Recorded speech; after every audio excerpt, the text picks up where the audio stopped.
goor wanaagsan daawadayaal iyo dhegaystayaal dhammaanteen waxaan jecelnahay inaan ku noolaano deegaan ay ka buuxdo dhir kala duwan oo leh qurux dabiici ah bal qiyaas haddii dhammaan kaymaha iyo dhulalka cagaaran ee dalkeennu noqdaan kuwo wada maran oo bilaa dhir ah runtii waa muuqaal aad u xun taasi waa waxaan ugu yeerno xaalufinta dhirta waxaan jarnaa geedaha oo aan gubnaa si aan uga samaysanno dhuxul kadibna waan iibinnaa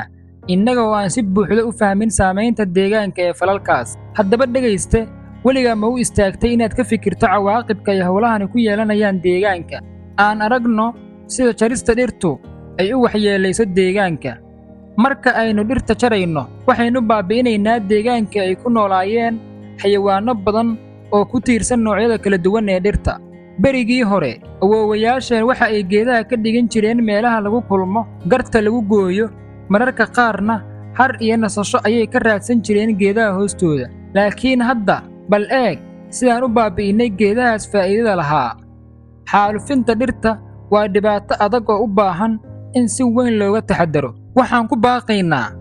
in aan dhir badan beerno si aan uga fogaanno xaalufinta dhirta waa inaan ilaalinno deegaankeenna oo aan nafteenna iyo dadka kaleba ka wacyigelinno cawaaqib xumada ka dhalan karta jarista dhirta